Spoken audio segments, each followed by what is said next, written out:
So you've got these booklets. You want to borrow one and give it back? People who organise have got files and okay. Last week we left off. We were called it the general tikkun of when we do a tikkun of a partzuf, or we want to call it, whether it's Arvit or Matbea Bracha or any tefillah that we do or any mitzvah. It's the same order, and that's basically where we are at the moment. We're going to start breaking that down. Ezrat Hashem, our Merakez, our manager of the shir, will give details about getting Sfarim. But when we get the Sfarim, the Siddur, for example, we can actually go and break it down inside the Siddur. That would be the best thing to do. I thought of maybe downloading, but it's best to get the same uniform Siddurim and then work with it. And if you don't take the Siddur and actually break it down into sections, it's virtually impossible to, unless you've got a super photographic memory, to actually visualize everything as is, because it's really literally just goes on and on and on. So you have to learn to break it down into the sections and work on them. Okay? So here, let's do something. Well, maybe some people are coming late or not. If not, we'll carry without them. I wanted to do number 10 of this, right? So a lot of people get to the point where there's so much depth and so much information and musagim and different names and terminologies that we want to give up. Okay, it seems like too much. So what's the derech halimud? How do we know we're doing the right thing? Okay, and it's the same thing with Gemara as well. So here is a section which is from Shara Psukim. Remember we said the Shmona Sharim. Shmuel Vital was the son of Rav Chaim Vital. He took, what happened was like this. When Arizal was alive, he was only in Sfat for just over 1.5 years. 1 year and about 8 months. That's all. And then he passed away. And he told Rav Chaim Vital that he had to go because he kept bringing all these Talmidim that were not supposed to learn. He said, I only came in the world to teach you, no one else. But if you bring other people, then there was this there were different chaburot, but there were always 10 people in the chaburah. Yeah? And the 10 neshamot, which were in the Idra, when Rabbi Shimon Bar Yochai gave his shiurim. And in the Idra it says, Rabbi Shimon said to Rabbi Abba, you sit over here and you write. Right? And then he told his son, Rabbi Lazar, and it was Yitzchak, and all the ones which were mentioned in that. Idra means a round circle. There's a place is called the Makoma Idra, Beit Zai, just outside Tzfat. You can go there, and two of them, as soon as they spoke, they all had to speak. Two of them, Rabbi Yitzchak and Yaakov, they passed away on the spot. So they all started thinking, oh my goodness. He said, no, they only came in the world to say that Chidush. And now they said it, they made their tikkun, they've gone to Gan Eden. So then there was always 10 of them. So Chaim Vital explains that Arizal said that these were the same 10 nitzotzot that came back in his generation. That had to, and so Rabbi Abba, who was writing the Zohar, is Rabbi Chaim Vital, who had to write the writings of the Arizal. So why weren't they supposed to be there? Mm-hmm. Why weren't they supposed to be there then? Who wasn't supposed to be there? The Ari was only supposed to do the Rebbe Chaim, and not So the Chiddush is there were 10 people who were supposed to be part of it, but no more.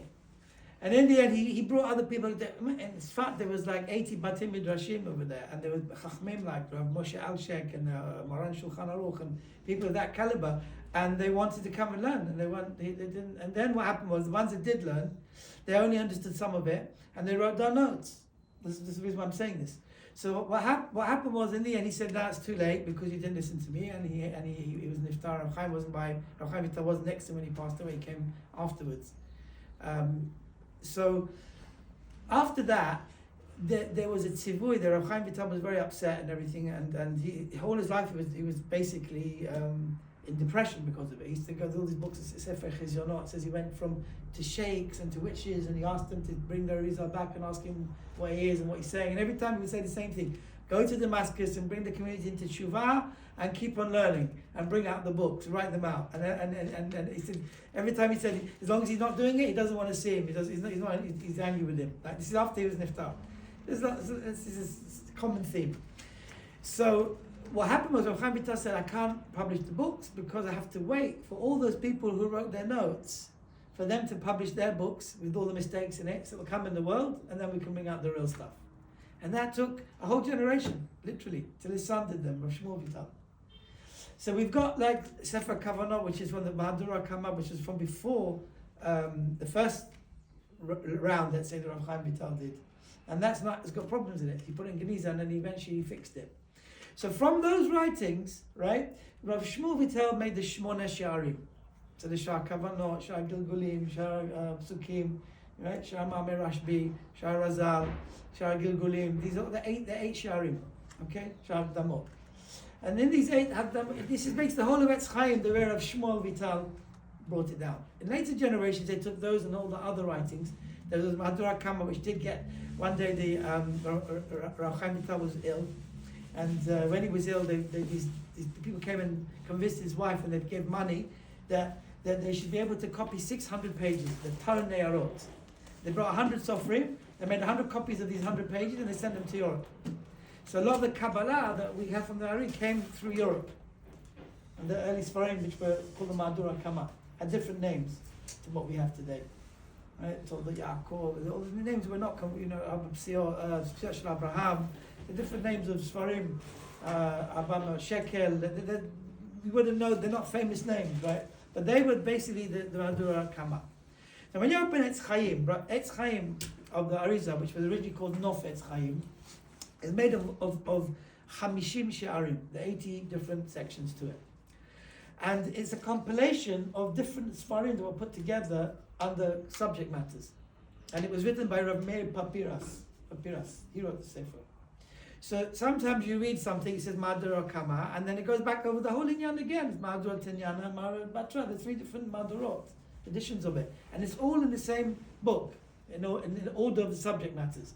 So when you're reading a book of compilations of different things, and sometimes each shmua is different to the other, and then you get Sfekot, and then we needed the Mefarshim to come and explain it. And that's how the writings of the Arizal is that you end up with all these different Sfarim. There's a bit here and a bit there. This is Ashir, this is Ani. One is more, one is less. And anybody who learns only one place and doesn't know how to find it in the other Sfarim, they're not going to be able to have access to the full story. They're going to come up with part of the story. So all the Mefarshim through the generations who learned it, they were able to know where everything is across all the Sfarim to bring it together. So here in number 10, the Shar Psukim is Rav Shmuel Vital, right, one of the Sharim of the Arizal's writings, and he says the following. Now the Ben Ish Chai, he wrote Rav Pe'alim, right? Rav Pe'alim, and it's got 4 sections. And at the end of all the 4 sections, it goes through Orach Chaim, Yerodea, Even Ezer, and Choshen Mishpach. And at the end of every Sefer, there's another book. At the end of every volume, there's 4 volumes, there's a section called Sod Yesharim. And over there, it's got all Shelot in Kabbalah. Right? And in one of the sections, he asks, how long should you daven Shemona Esrei, and how do you learn, and what's the right way to learn? And he quotes this Shar Psukim. So my Rabbi Mordechai here, we brought Sefer on Matbea Bracha. The whole was about 400 pages on the word Baruch Atah Hashem. And dedicated it in the name and memory of my father. So in the introduction over there, in that Sefer, in the introduction of that Sefer, he goes to the Derech HaLimud. A long, if you're interested to see it, we can check. But this is one section from Shar Psukim, which is unbelievable and very, very essential to understand. He says like this: "Ume'olam lo shamu v'lo ha'ezinu ayin lo ra'ata Elohim zulatcha." This is a pasuk. So this Sefer Shar Psukim, it goes through Tanakh, it goes through Chumash, and then Nevi'im, then Ketuvim. And then there's a pasuk, explains you the secrets of the Arizal's writings, what's behind each pasuk. When you learn Etz Chaim, right, Zvat Hashem, then you learn the subject matters, and it will quote a pasuk, and then there'll be a Zohar on that pasuk. So inevitably everything's going back to the Chumash and the Zohar, and then what the Arizal explained. But in each Shar of the Sfarim, Shar Psukim is doing in the order of the Psukim in Tanakh. Shar Kavanot is going through the daily prayers, it's like almost like Orach Chaim. Goes through all the Shachrit, Mincha, Arvit, and then the festivals like you do in Orach Chaim. That's Shar Kavanot.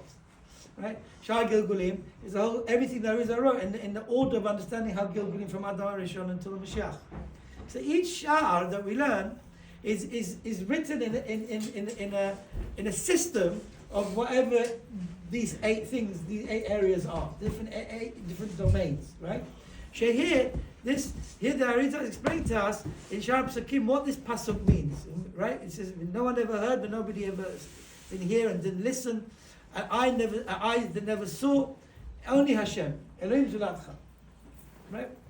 So this pasuk is understood to be talking in the time of Mashiach, how everything's going to be on a different level. So here it says, "Hapasuk hazeh says who ודרשה אלוהים יעשה למחכה לו. Right? Sarsa means like that you have to,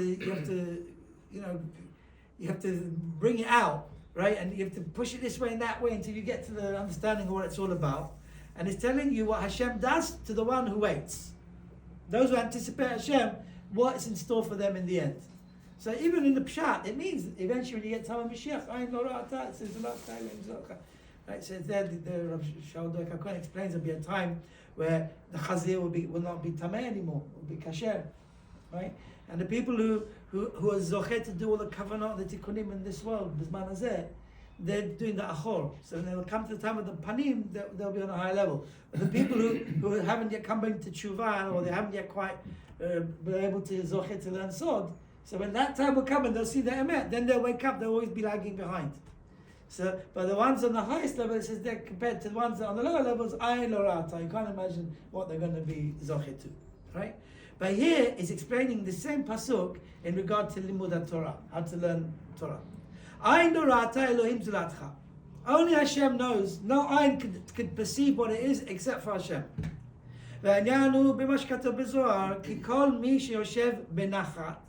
Whoever sits down and is calm, he's got Yishuv Adat, and he's learning Torah in a mellow way, right? He's not has to get the kids to school for the rota. There's a daf yomi. We've got to make a seal. We've got to catch up. We've got pshat. And the shir's moving on.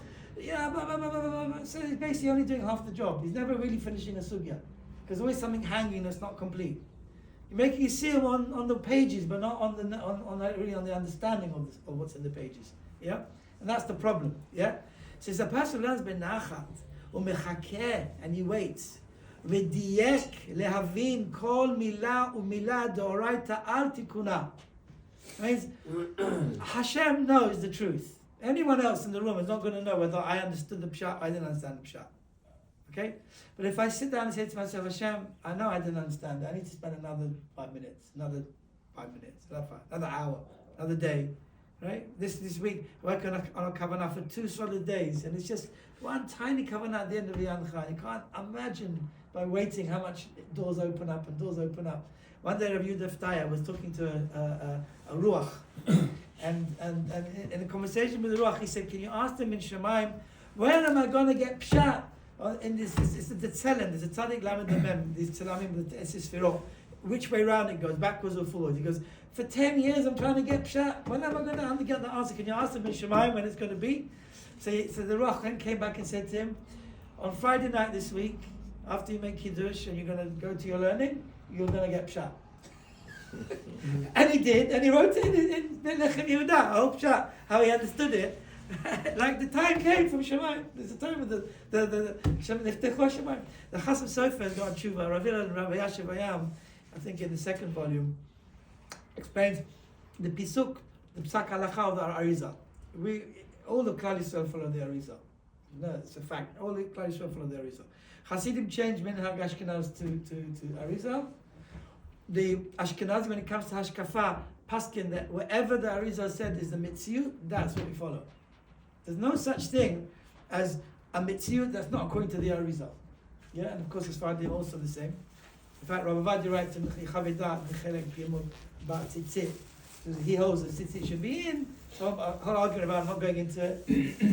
We've got someone there who's been researching this recently. But even Rav Avadi says that the Chida wrote down, he had in his hand the Shulchan Aruch would be Choser, the entire Shulchan Aruch to go according to the Arizal. And therefore, Sfadim Mekabel Alehem, the dart of the Arizal in everything. And whatever the Arizal says, you have to do it blindly, because the Arizal said so. Yeah. Now that doesn't mean if there's a minhag that the Arizal had a minhag to do one, we have to follow the Arizal. It means that where there's a mitziyut of how things are, we have to explain according to that. Right? So the Khatam Sofer says that whenever you learn Torah, Eliyahu Navi has to come. Whenever you have a chidush, it's Eliyahu Navi who delivers it to your head.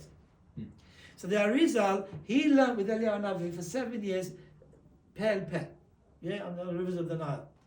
So everything he learned was Mipi Shmuah, Mipi Eliyahu from Shemaim. So you can't argue with it.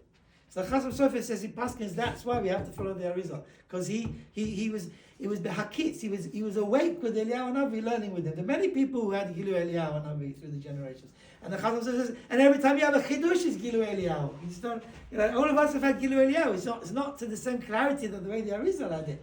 But every time you see something with clarity, that's chidush. It says in the Zohar, when you learn a piece of Torah and it talks about these chidushim, Nahani chidushim, it says that happens in Shemayim, and it says each word is taken up to Shemayim and to the throne of Hashem, and it's inscribed on his throne. There's 370,000 worlds are created in Torah Shemayim. It said Az Ve'Noratzion Amiata. It says Shemayim HaChadashim. So all this happens when you learn Torah. So Rav Chaim Volozhin asked the Gra, what does it mean to have a chidush? And he says when you get clarity from a sugya. When you learn a sugya and you get clarity in it, that's called a chidush. Not that you learn a Rav Chaim or a Naftali or a Shimon Shkop and you get pshat and you chefza and gavra and all the pilpulim that goes into it. That's all extra. But just to understand that that's the pshat, even though everyone in the whole world knows it, but I didn't know it, but I just understood pshat. That's called a chidush. That's what's talking about the big party that goes on in Shemayim, and they inscribe it in Hashem's name and they create new worlds with it. Okay, so that's clarity. So these chidushim, here it's saying that every midah that you learn, that you get clarity on, that's the way to learn. It says in the Zohar, umechakeh, he waits v'diek. That's the two words that we want to midah. Mechakeh v'diek, not to go shwaya, not to zoom across and say, I've got to get to the next daf, right? Yaseh lo Elohim, Hashem will make for that person, because he said, you took time to understand my Torah, and you didn't turn around and say, I'm going to be mevater and say, on Hashem's cheshbon next time or whatever. No, I want to get pshat. Gam ken nachad ruach acher, ki yiten lo schar nifla. For this such a person, he'll get a wondrous reward. Asher ayin tzadikim acherim lo ra'u schar kemo. Other tzaddikim who learn Torah, but they're not mechakeh, and they're not medayek, but they go quickly, they won't have the same schar for this person. So the only one that can be me'id on the person is HaKadosh Baruch Hu himself. And that's what it means. Ayin lo rata Elohim zulatecha. No other eye in this physical world of a human being can know what it is that you've done except Hashem. Only Hashem zulatecha. Zulati HaKadosh Baruch Hu. Only HaKadosh Baruch Hu. Shakol galu lefanav. He can see that you said, what, I haven't got pshat. I got to try harder. There must be something missing. I've got to keep on and on and on and on. Ayin, that's what it means, right? Your eyes will be. Only your eyes saw that, because you'll be zochet, because you didn't go in a hurry and you were stubborn to try and get the pshat. You didn't give up. He knows and he sees everything. Who can imagine what it is to have the zechut, to have such a thing? I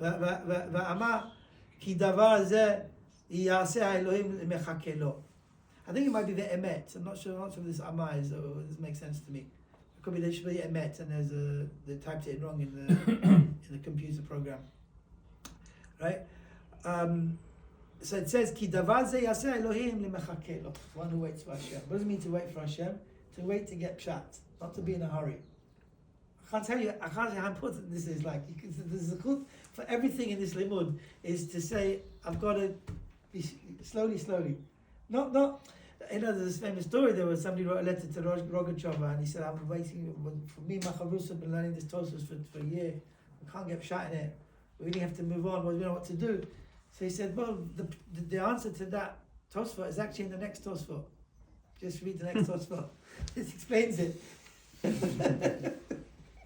So that doesn't mean we learn one line for all our lives, right? But it means to learn one thing properly and do it properly. This is my Rebbe Rav Mordechai Tzia, that's his derech, and I found a lot of bracha in it and success. So okay, we'll carry on now with what we were doing last week. So let's get the sheets. Do you want to stop it for a second?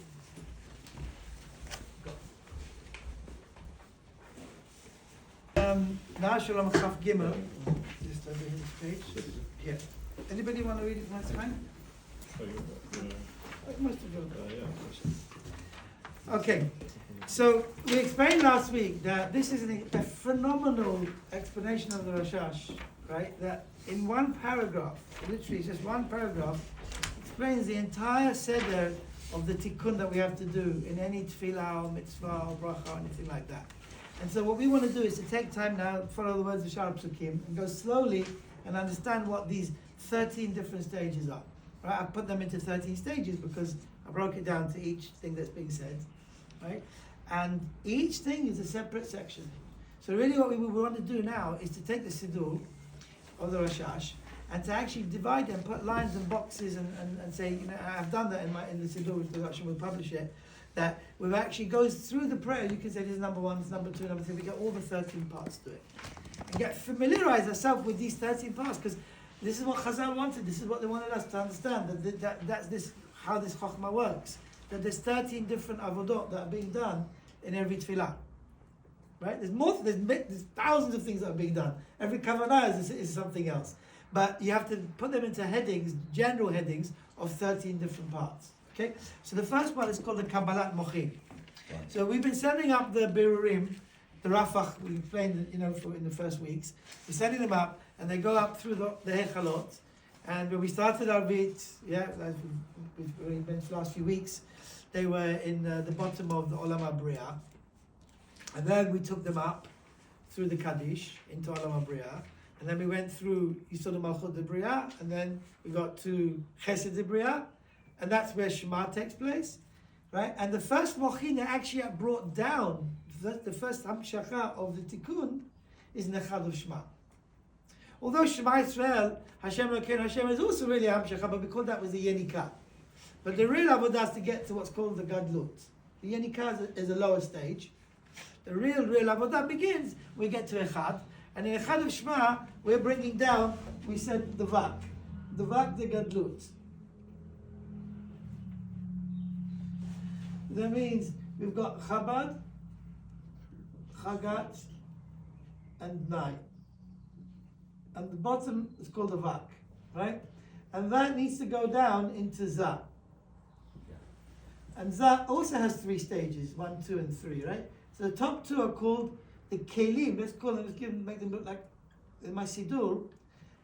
When you look at all the Kavanot, we have to distinguish between Orot and Mochin and Kelim. The Kelim is what is like the body, the guf that it goes into. So these are Mochin that are coming down. They're like Orot coming down, right? Yeah. So each of the 3 is a sequence of 3 Sefirot. Of those? In each one there's 3. Yes. So you'll get 1, 2, and 3. So you get 9 altogether, right? So this one here, the bottom 2, in other words, the top one is separate, yeah? The bottom 2 are going to go into there and there. So the Nai is going to go there, and the Chagat's going to go there. You see that? Yeah. So that's what happens in the Echad of Shema. And then in Shemona Esrei, when we get to the words Elokei, Elokei, Elokei, so then we have to bring this Chabad also. So this Chabad will also come into this Kli over here, parallel to it. I'm not explaining why and how, whatever, but they'll be parallel inside there together. Yeah? And then when you say Hagadol, so that's Kav Yamin. So this Chesed will go to its place, and the Netzach will go chanted down to there. So the Netzach will go there, and the Chesed will go there. That was there, right? And then Hagibor, then the Hod, which is really on the left side. So the Hod is there, right? And the Geburah is going to go there. Okay? And then you'll be left, and then in the Hanorah, then the middle ones will go down, the Yesod will go there, and the Tiferet will go there, and the Chabad will be left in its place like that. That's the Hagadol Hanorah. But when we did Elokei, there was also another Partzuf, which is called the Partzuf of Abba. This is called actually Tvuna. Tvuna is the female side of Abba of Yisrael Saba Tvuna of Bina. Together these are called Bina or Ima. Alright, and this is called a Chokhmah, which is Abba Ve'ima. So we said there's 4 of them, if you remember from last week. So there's the same story over here as well. You've got 3, 3, and 3, right? And then there'll be Kelim in Zah, which have to receive them. So when we said Elokei, Elokei, Elokei, Elokei, this section here, which was the Nai, came into here. Right? The night came into the top section of so it means that there's another set of kelim which receives this partsuf. That partsuf is called tfuna. This is called achor de achor. This is called panim de achor. All this is together is called achor, and all this together is called panim. So until milat be'ahava, we're only working with that partsuf. Right? So then we say gomel, and then the nai gets shunted down to here. Right? And the chagat goes there. Right? Then when we say koneh hakol, then all of this is done. The nai goes to there, the chagat goes to there, and the chabad is in its place. Everything then is in its place in koneh hakol. So when it says over here in the Rashash, Kabbalat Mochin, it's talking about all of this, to get all of this into its place. But that's all the achor. And then the ahava will be the panim. So let's see what it says, how the Rashash explains it. He says, number one, Techila hazah bekabel hamochin de'aba ve'ima chelko v'chelek nugbei. He gets his mochin, but now from here there's also behind that, or on the side of that, they say is nuk. That's another parsuf. There's a female one for both of these. She also has to get, whatever he gets, she has to get as well. But she's not necessarily the same height as him always. Sometimes she is, sometimes she isn't. When she's in the achor, then she's like his back. We said like the kaf and the duchsustus, we have to separate them. They're the same part, they call the gvil together. So then she's part of him. So he gets what belongs to her as well, in the achor. This is in Kriyat Shema. This, now Shemona Esrei, you come to Koneh HaKol already. Right? So So we say Koneh HaKol, right? Now after Koneh HaKol, V'zocheh chasdei avot u'mivi goel ibnei b'neihem leman shemo be'ahava, all of that is building Nuk of the Achor. So that's a whole new other story. So the first story, number one, is the Kabbalat HaMochin. And right now when it says Kabbalat HaMochin, really, I should change that and say the Achor. Because the panim is only afterwards. At the moment, the Rashash didn't tell us this now, but when he talks about when he gets to the panim, we'll say, oh, that was the achor and now it's the panim. So really, we from now can understand this is the first chunk, like the first lot of burin that we're fixing, which is called achor. So this is all between Kriyat Shema and Koneh HaKol. Yes. Only then panim Yes. starts. Yes. Between coming from panim. Then no, be'ava. Between Koneh HaKol and be'ava is the next thing. We haven't talked about that is now. We're about to talk about that. We never talked about that until now. The achor is under Nuk, right? You got Kabbalat Mochin, followed by Nuk, which is the achor. Until now, Nuk's share is being looked after by Zah. So he got everything, okay? And he has to give her share now as well. But there's a whole story about how we have to build out. Now everything we've learned to now, this is all going to be new now, okay? I'll give a little bit of a biur to explain what the Seder is. And don't have to pay attention too much to it. All we want to know is know what the Rashash is talking about, right? So the Rashash is number 2. Can I So just clarify? Yes, question? Yeah. When you say Ba'ahava, I thought till now you meant the Ba'ahava from Shachut before Shema. I didn't chap how it was relevant to Arvit.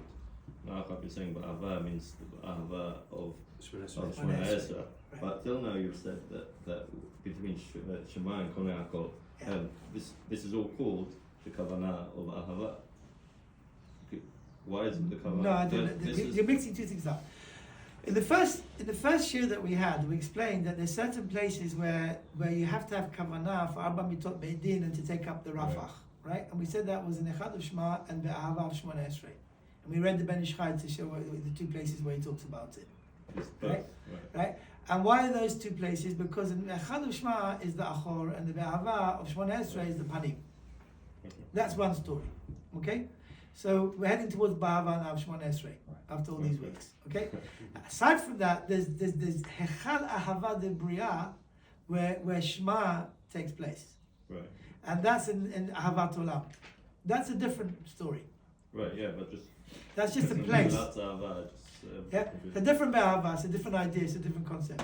Okay, I don't know if that's what you meant, but I'm saying, but Ahava, the word Milat Be'ahava is like you're walking into a whole, it's like you've gone through the passport control, you've gone to a new country, a whole new territory, different place. Now in Eretz Israel, in the Panim, it's a whole different story.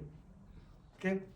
So number one, we read it again. תחילה זה מקבל המוחין דאבא ואמא חלקו וחלק נוקבה. Right?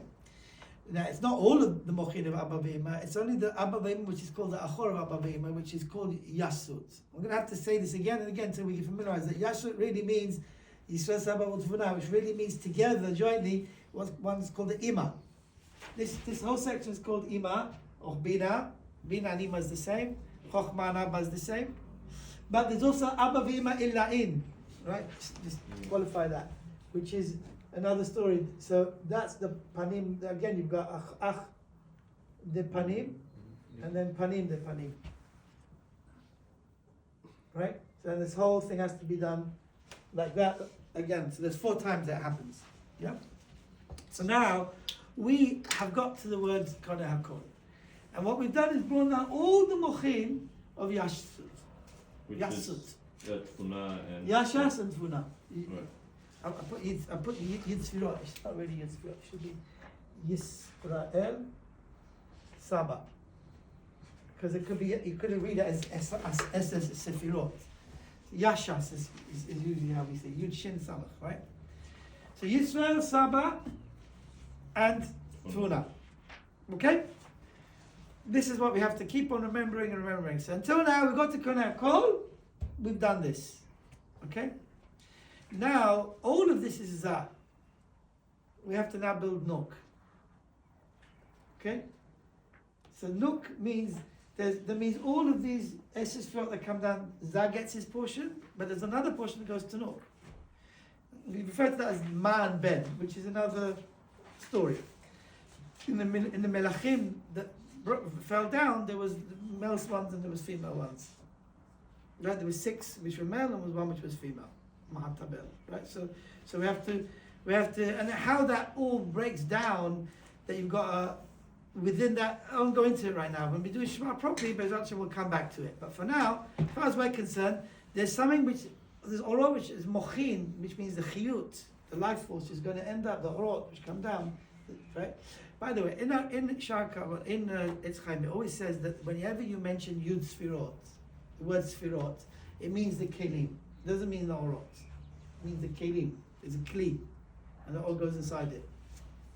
So Yud Sfirot, whenever it talks about Sfirot in the Zohar, it means the kelim, right? Then we have to build what's inside the kelim, which is the orot, the Sfirot.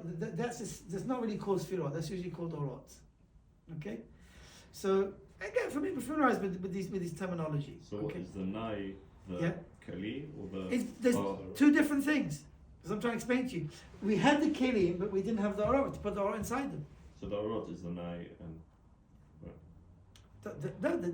There's the kli nai with the orot of nai inside as well. Originally we had the kli nai with nothing in it. In fact, the truth is we had to build the kli as well, which we haven't talked about. We have to build the kelim as well. They weren't necessarily there. Some are there, some are not there. In the beginning, you've only got vak. For zah, you've got vak. It says throughout the Ktavim that in the beginning, zah. Let's say before the Mikra Melachim, there was 2 parts of him called Zah and Nuk. Right? If you remember, if you learn Otzor Chaim, there was Olam Ha'ak, and it had something which is called an Ab, and around it there was a Sag, and around it there was a Ma, and around the Ma, the same height, there was a Ben, which is called a Nuk. Right? So this becomes Zah, and this will become Nuk. Now, when there was a Mikra Melachim and they weren't complete, Zah was left with Vav Ketzavot, so there was 6 out of 10. And the other 4 parts are missing, and that's our job to fill. Right? And Nuk was only 1/10. Meaning, there was the Malchut of Nuk that got, the 9 other ones, they fled up because of the sin of either Adam Arishon or before that, when it happened in the first Mikra Melachim. So you've only got 1/10. And 6/10, right? So when you start with Zah and his guf, you've got the kelim of Nai and Chagat, and behind the Tiferet there's a little Malchut, little dot. She's an Nekudah, and the baby's born. We know in our world it's a boy or it's a girl.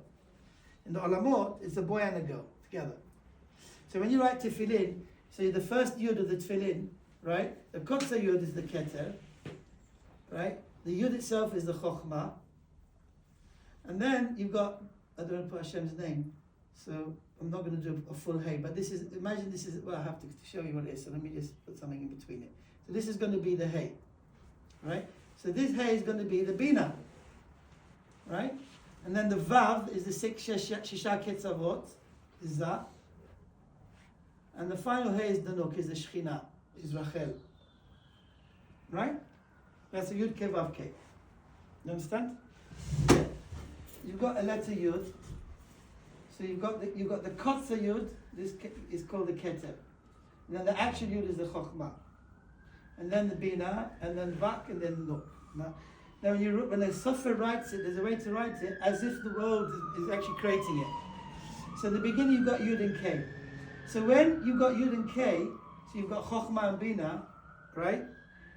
Inside Chokhmah and Bina is Za and Nuk. So you have to make, if you look at the Sofrim when they write, the ones who Mekadesh Hashem, they make a little line like this called Psiyam Lebar. This Psiyam Lebar is the Malchut, and this Vav, which represents 6, are the Shisha Ketzavot of Nuk. So this goes to there, and that Psiyam Lebar goes to the Hey, to Nuk. You understand? So when you're looking at the letter Hey, you're looking at a mother who's pregnant with a baby, and inside the baby there's a Vak and there's a Malchut. And then it comes out and becomes a Vav Cake. She gives birth to the Vav Cake. And all this is happening when we're doing the Tefillah, right? So the same Vav and the same dot is what was before we start the Tikkun.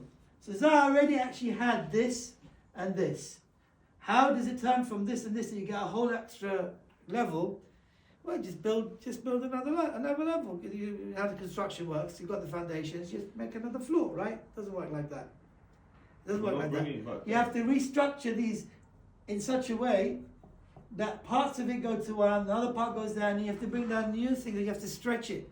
And it's called Ma'im Megadlim Etailan. When the water comes, it stretches it. If you take a branch from a tree and you put it in water, it will grow. Without any soil, it will grow. Because the water gives enough for it to stretch what's already there and make it bigger. You see, it will get big, you'll get leaves coming out from a shoot. Right? But it's not new plant. It's the same plant that's being stretched. It's called Ipush Be'alma. So that you have to stretch the Sfirot so they can accommodate the new Mochim which are coming down. That's the idea. Okay? Any questions?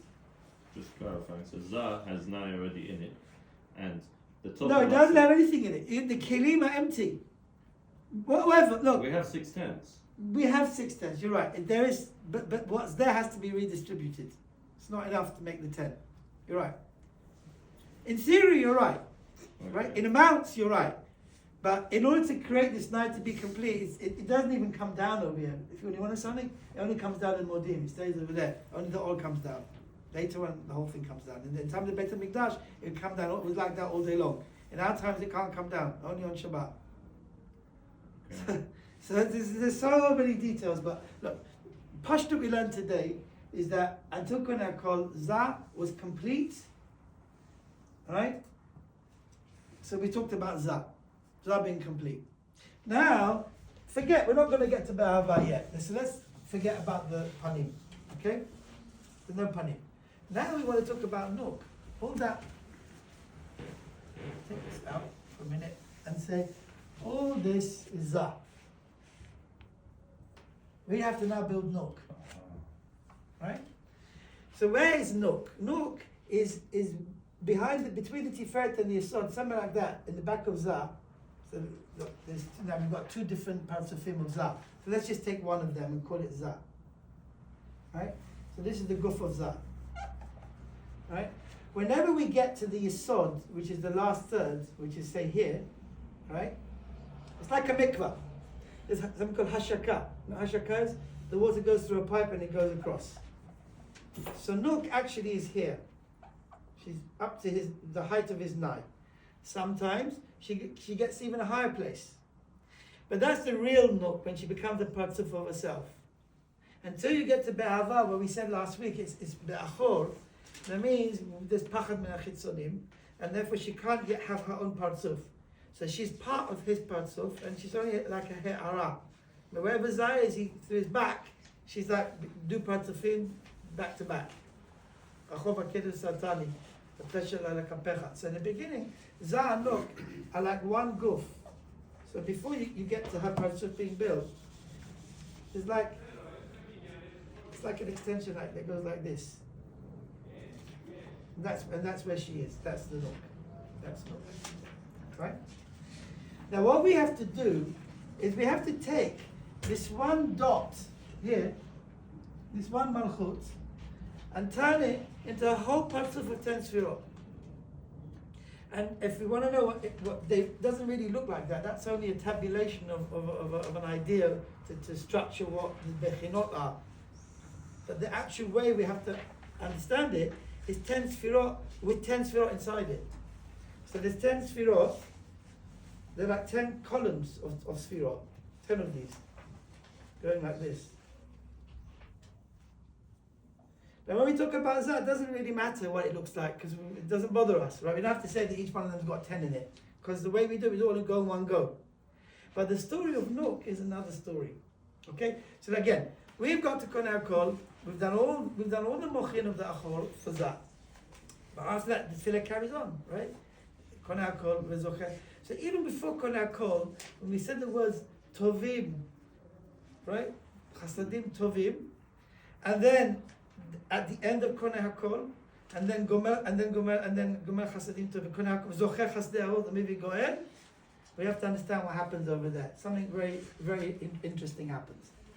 So like, I'm going to say B'kitzur, and we're not going to go to Sugya now, but one day we'll come back to it. She was only one nekuda.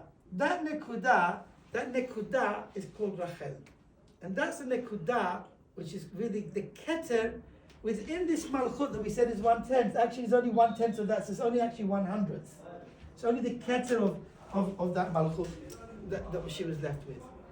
And that nekuda goes down every night into the klipot. Right? He says, that the Rafach Nitzotzim, they need a chizuk. So Rachel goes and she screams every night, she knows the Gemara Brachot, like a lion. And she wakes up everybody in all the firmaments and she gets to the Mashiach, they all cry with her. And then Hashem says, V'shavu banim, Kol Barama Nishma, Nehi Natamurim, Rachel Mevakar Banea. Right? And then every day, when we say Tikkun Chatzot, Bezrat Hashem, right? So we're supposed to put her head on the ground because she's under the klipot underneath, right? And then when you finish Tikkun Rachel, she comes up, right? And then she's not in the klipot. And then as she goes up from Tikkun Chatzot till Shemona Esrei, till we get to this point, she goes up and up and up and up and up and up, right? And when you wear your tefillin, also tefillin shel yad, because the yad represents, this is where Leah's over here and Rachel starts over here. And her partsuf is, whatever, I'm going to make it more complicated. But tefillin shel yad, something happens over there. So this is Rachel. So eventually, she has to change from that nekuda. Now, when she's on her second day, right? We said on the second day the birim come up to Chad, when you get to Shema Yisrael, we said the Kavanot of Shema Yisrael was Shem and I. What was the Shem? The Shem was a Rafach plus Ben. Right, you've got the sheets, if you look at it, you'll see it. Yeah, Rafach plus Ben. The Rafach was the new birim that came up, and the Ben was Nuk, that they go inside and she takes them up. Right? So the same Nuk that went down into Tikkun Chatzot, that now is in Echal Avad the Bria, I'm not going to draw it, you should understand what I'm saying, has got another job. She takes up the birurim. The whole point of getting to Shemona Esrei Baruch Atah Hashem, if you could just try and follow this, right, is that the birurim need to come into, we can then take them and then add the bits to them and make them into these parsufim. So the job of the malchut of yesterday, the one that got fixed yesterday and is now fixing it, she takes them up. That's the same nekuda that we're talking about. And that nekuda has a whole story, yeah? Just a quick question, so the trigger is going to be Bezocher? No, it actually starts before that. Ah. Okay, so I'm just going to tell you very quickly how it works, right? That malchut then divides up in the beginning of Shachrit into 10 malchuts. And the one it was one dot that had 10 dots inside it. And then it becomes the malchut of each one of the 10 sfirot, like this.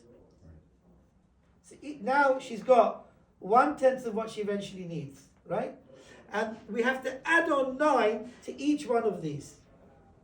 And that comes what's called the Chasadim and the Gevurot. When they come down, they add on another 9. Vayazah. Huh? Vayazah. Vayazah. It's all through He'arot, through his back. Beautifully said. Exactly right. Now, this system of building Hatan Sefirot is called At-Bach. I guarantee you, if you walk into a regular shul, any yeshiva, walk into me, Ponovich, wherever you like, and tell them At-Bach, I don't know what you're talking about. I have no clue what you're talking about. Okay? But it's a fundamental part of what happens. At-Bach is a type of gematria. Like you've got At-Bash, you've got At-Bach. The At-Bach works like this. You do Aleph, Bet, Gimel, Dalid, Hey, Vav, Zayin, Chet, Tet, and Yud. Right?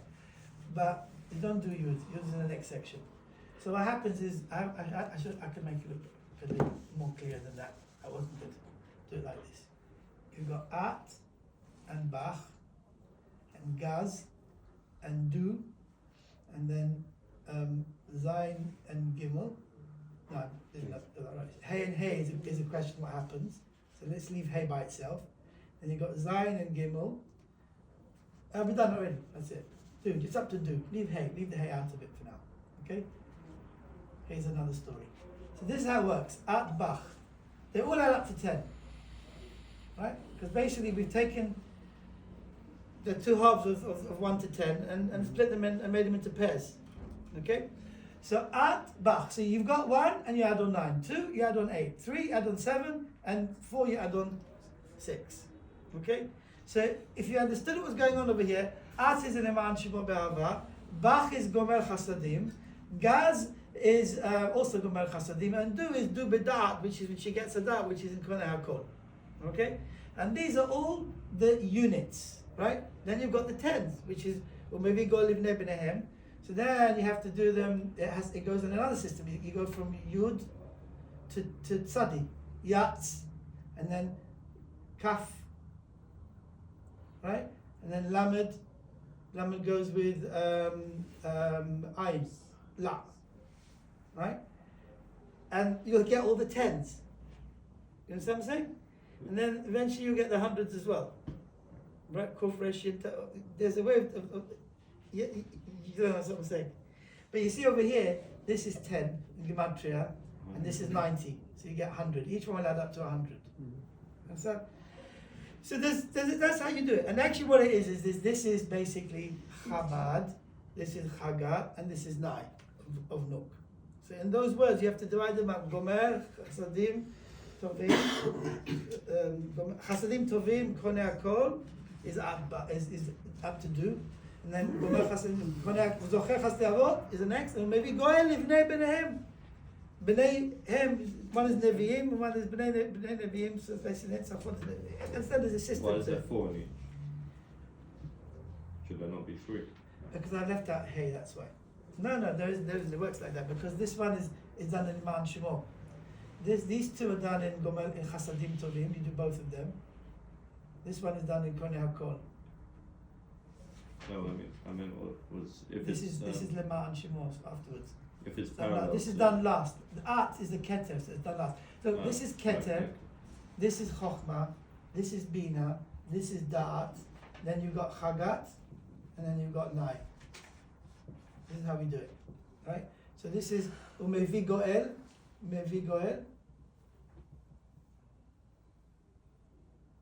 and this is Livnei B'Nehem. All this we can see in the Siddur in a minute, yeah? But this is basically the system of how you're building up Nuk. What we're actually doing is this. So this is an extra level. Now if you get this part of the shiur, good. If not, you'll get it next time as well. It's an extra bit that's, I don't want to overcomplicate it, but it's worth, while we're doing the topic to chap something, right? This is a very big sugya, and Rabbi T's got a whole sefer on it. But you won't see this in the Siddur unless you understand all, again, you see one part, but you have to look at 3 other parts of it.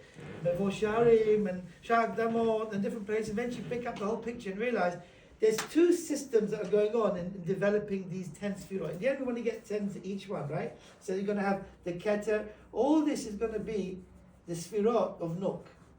That Chesed, Gvura, Tiferet, Netzach, Hod, Yisod, Malchut. She's going to have 10 Sfirot. That's what we want to get to, right? And that's all going to be at the back of Zah, through Herod. So Atbach, this word Atbach, which Mepharshim from time to time use it, we know it means Achor of Nuk. When you build an Achor of Nuk, it's the secret of Atbach.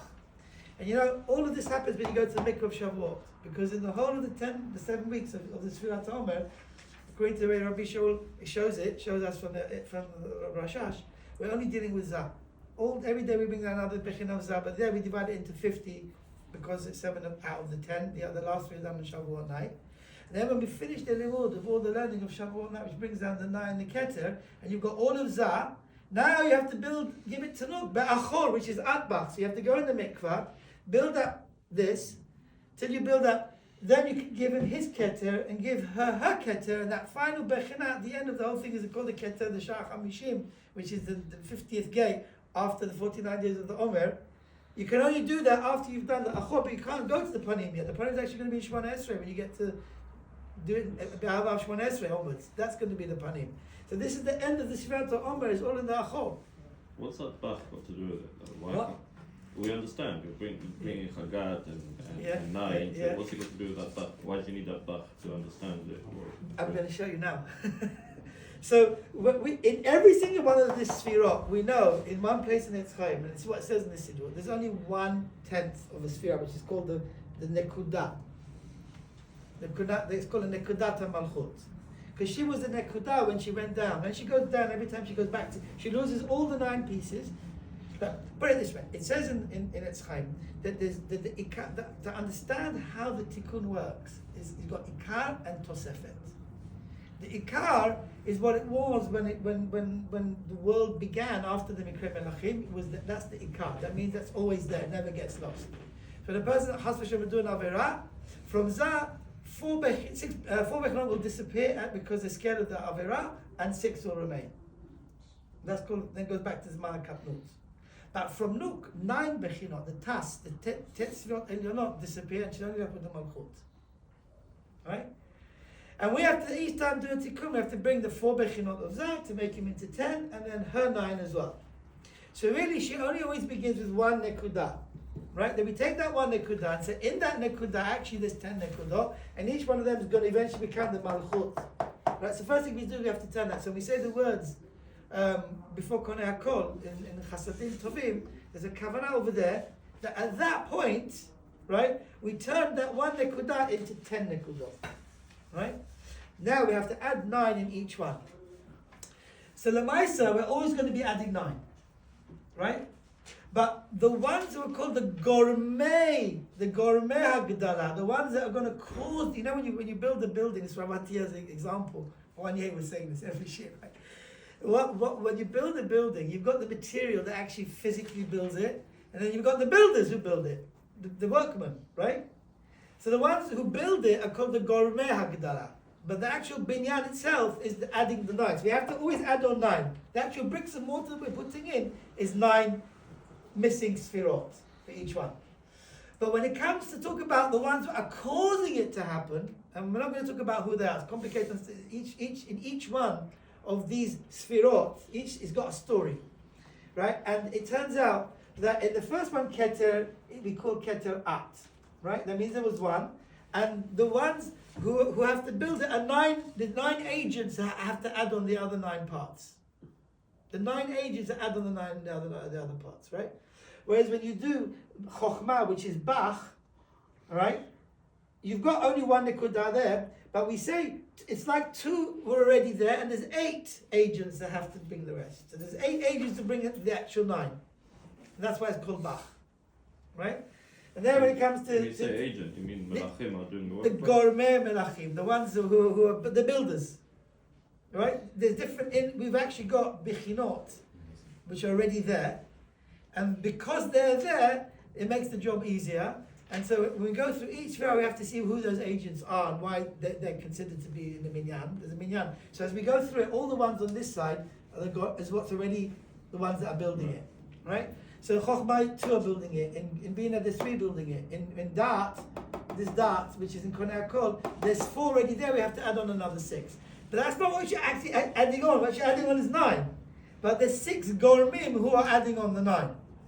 It's complicated, I told you, if you don't get it, but I just want you to know how the story works, right? This is called Atbach. So this is what happens now. We come back. So all this is, I'm trying to simplify it the best I can, and it's a lot more complicated than that. But we can already understand there's a system called Atbach, which is the binyan of Nuk Be'achor. Says the Rashash in number 2. So I've written down on the right column, binyan Nuk Be'achor al yedei he'ara. Right? We already explained that. Yeah, hopefully. Number 2, Hu me'ir eleh derech achorav. He sends the or derech his gav to the back of him. Mehe'arat mochin dila. Now he has in his guf his mochin and her mochin. Her mochin stay in his guf, but from being inside his guf, they are me'ir outside of his guf. Imagine like a light that's coming out the light bulb. You can see the light in the room. You can see each other. Right? But the light actually, you can say, is in the light bulb. Where's the light? It's inside the light bulb. Now you can see in the whole room, right? So the difference between where the light is and the he'ara which comes off the light. Take a while to register this because it's a very important understanding in all of this chokhmah. That there's something called a he'ara. There's the etzem ha'or and there's the he'ara. And all the time we're only dealing with the he'ara, not the etzem ha'or. The etzem ha'or is the or which is, so to speak, alive. It's the current inside the wire. Yeah, that's generating the elements coming off the element, whatever, however it works, going into the details of it, right? Yeah, emits radiation, which is a certain type of light, yeah? It comes from electricity. But the light source is always in the source. Yeah, it's like the Ein Sof, the or Ein Sof is inside the kav, and it comes through all the other places. So there's a he'ara that comes out. You understand? So this he'ara, her orot are really inside that. One time in the future when we do the panim, she'll actually get them. But right now they're inside of him. And they're me'ir through his guf, through his back to where she is. And she only gets the he'arot. And that's what atbach is. The he'arot. So it says over here, U'me'arat ha'mochin dila, shehem mimochin detzelem de'ima. We know what ima is. We said ima is yasut. Yeah? Uboneh umetaken partzufa de'achor. That is atbach. Okay? That is atbach. So that is until you get to the Ma'an Shimo, and then last one is the keter, and she's got all of her partzuf is shalem. Okay? So if you look now in the grey column, written down, it started in Kriyat Shema, Ad Konei Kol, Za Nishlam, and then in Tovim, Tikkun Anuk Be'atbach. See? It's all coming together now. So we've now done a whole new section, number 2. If we had our Sidurim of our own, we could have written a whole section and said, this is now I understand what number 2 is. It's to build Nuk with Atbach. I really don't expect anyone to remember all these details, because I mean, it took me maybe a year to work out what was being said. So I'm saying, I'm sure you can do it quicker than me. But I'm saying that the bottom line is just to understand the stages. That's what we're doing. We're going through stages. That's what we're trying to achieve over here. If we can do that, we'd have achieved a lot. B'ezrat Hashem. Okay, number 3. Number 3 is now that we have built all of this, we have to now go to the next stage, which is bigger. And there's a system of how that works. Whatever we've got, we have to take it out and send it up to Ruma Ma'alot to get something bigger. Lo, how does it go? V'lo yira'u panai rekam. V'lo yira'u panai rekam. You should not come here with nothing. You have to give me something and I'll give you something more, right? Don't come empty-handed. You come to bed, there's a korban re'iyah in the time of the Chagim. There's a korban chagiga, which is the festive offering. When a person comes to bring their festive offering, it's not enough. Hashem says, "Lo tavu rekam." You have to bring something else with you. It's called a korban re'iyah, to be seen in Yerushalayim with a korban. That you're showing, pay homage to Hashem. Yeah. So that could be lefi matanat yado, ish kematan yado, kibrechat Hashem Hashem natilach. So therefore, we have to take out now everything that we built from Zah and from Nuk. And this is called the Dormita. Vayapel Elohim tardema al Adam. Right? Hashem brought a sleep onto Adam. And when he was asleep, he took something from Adam and he built Chava. That's how it works. Chava was built from his achor. From what used to be the achor of Zah, which was the He'arot that we spoke about, but the actual He'arot was always with Zah. We take it all out. We take out his and hers, and they go above his head, called Al Gabe Reshut. Does that mean they go back up to here, as they were before? Which is the top of Atzilut. Yeah. Well, no, top of Zah of Atzilut. Still in Atzilut, but it's above Zah of Atzilut. Right. It's where Abba Ve'ima is. Yeah. Above that. Right? And now, he's asleep. Now, how long is he going to stay asleep? Until we give back all the mochin. When the panim comes, the achor will come with the panim and he'll get it all back and she'll get it. Right? But this time, when he gets it, right, he's going to keep it. The only thing is between him getting it and keeping it and where we are right now, there's a few things that happen. One of them is it's a very big chidush. We give it to her even when he's asleep. That's why she was created when he was asleep. So you remember it. That's the mass. All these stories are not just stories. Understand how the world. These are stages that happen every single day in every tefillah. So there's a time where she is got the full length of him. She goes all the way. That's not really her place. Her participation is only at the bottom of that, right? But in that one situation, she will be the whole height of that, right? As she was behara ha'achor, shelo al yedei zah. She gets it from Ima. That's the highest Nuk will ever be when she's in this stage. She's like the height of Zah. But that's not her natural state. Huh? What do you mean she gets it from Ima? Ima, it's only giving it to Zah and then he gives it to her. They go into her and then we have to take them out from her again. Okay? That's how her kuf is built. And then it goes to him. And from Be'ahava onwards, every bracha is a bit of hers that he's giving to her. So she's complete. He gets and he gives her. He gets and he gives her. The man gets and he gives to his wife. Yeah? He earns the money and she spends it. He earns money and she spends it. That works. It's life. Right? Just give her the credit card and that's it. Right? You can't get out of it. Okay?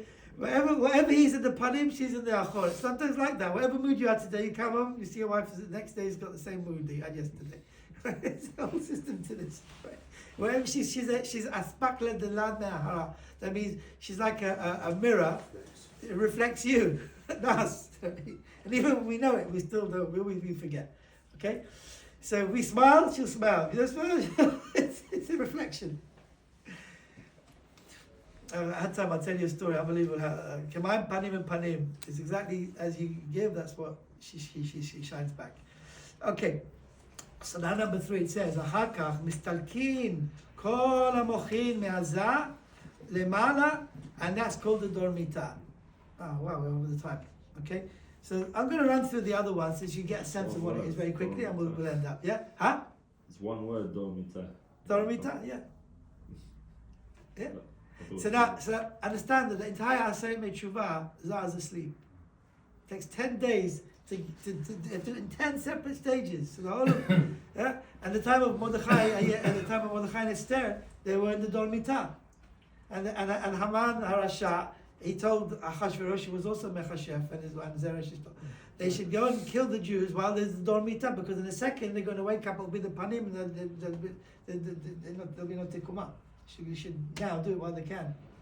And they didn't know that Mordechai Yehudi, even in the Achor, which is the Chidush, is Me'ir. And the last part of the Kavanah, before we do Melech Hozer and Moshe again, that's where the Gilui Mordechai. We'll see that one day, when we get there, we'll learn it. So that carries on Purim. Even in the Galut, there's an Or. Right, certain Tzadikim. So number 3 is the Dormita. Number 4, Al Gabe Resha Dizah. Chelek HaMochin Dilei, Nisharim Al Gabe Resha. Now his Mochin don't come down, but even though they stay above him, and he's asleep, right, the next thing is we're going to build her, going to her. Number 5. Chelek HaMochin Denuk, Pashtim Nechasim Benuk, Vayalken Nigdela B'kol HaAchor Dizah. She becomes her own Mochin, not Erot, the whole height of Zah, as high as she'll ever be, because that's not her real place. Then we're going to chop her in half, and she's only going to be half of that.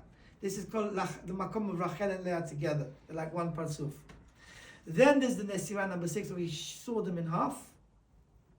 Right? So Zah who's asleep has got no mochin. He's just a kli. He's like a golem, right? He's got no nothing going on inside of him. we saw him in half. You know, in Rosh Hashanah, when we blow the shofar, because he's in the Dor Mitah, we have to wake him up. That's why we blow the shofar. We have to have the Kavanah is to send the kolot up to the mochin of Zav, which is above in our immigration desert, to wake them up, because it's time to come back in now. You can't just sleep, enough sluffing. Wake up, right? So that's the Hitarut before the shofar and the Musar and everything to wake us up. Okay, that's number 6. Number 7, there's something called the Zivuk Fi V'Rucha, that whenever there's a first Zivuk between the male and the female, it's called the Zivuk Hadma'a, is in order to give a special chelek the man gets from his mother. He gives it to his wife in the first Zivuk, and she can't get pregnant from the first Zivuk, because it's just to make it into a Kli. And in that Kli is the amount of children she can have. So when the Khatan and Kala are together the first time, he gives over to her Kli that he got from his mother, that she'll give to her sons, and they'll give to their wives, and it goes from Adam Arishon all the way down. And it has a special levush of how many children you can have. So Rachel received 2 portions, and this is what the menstrual cycle works around. Sachiyut.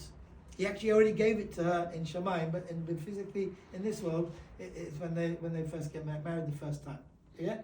And Rachel should have only had Yosef, but she insisted on having another child, so she had to give her own chelek of her life to Binyamin, and that's why she died on the spot. Couldn't have it. She wasn't destined, but it would have been a bushafa not to have another child, because the Shvatim already had 2, so it would have been a busha. She at least have 2, no less than the others. So the Mamre Chazal was built around that. So that's the first Zivuk Kli V'Rucha. Then number 8, Chozrim Limata. This is because this Kli V'Rucha is something spiritual. It doesn't happen right in that place. It happens above in Chekha Bavayimah. Then they come back down, and there's a new Zivuk, which is in Be'ava, and that's the main part of it. This is when you go up to Ron Ba'alot, there's Zivug and Absagdak, and you all come out, and then there's the Panim. Number 10 is Binyan Nuk the Panim. Now Za, he receives everything, and he has to give it over to her. Actually, at this point, he doesn't get it yet. This is Melech Hozer. And again, he's giving all over to her completely. She's complete.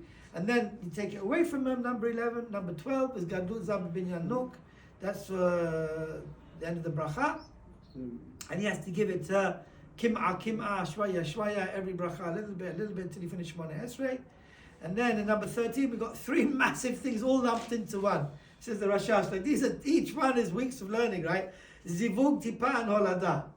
That means in Sim Shalom, there's a Zivug, after Zaz got his 10 Sfirot, and she's got her 10 Sfirot, then the Yesodot have a union. And then there's the Yetzirat Havlad, which actually doesn't happen on that day, it happens the next day, which is the Nefilat HaPayim of the next day. And that's the Holada of the Shefa, and then we have to give it into the world, and that's basically the end of the Tikkun. So, Baruch Adonai L'Olam Amen V'Amen. 13 different stages.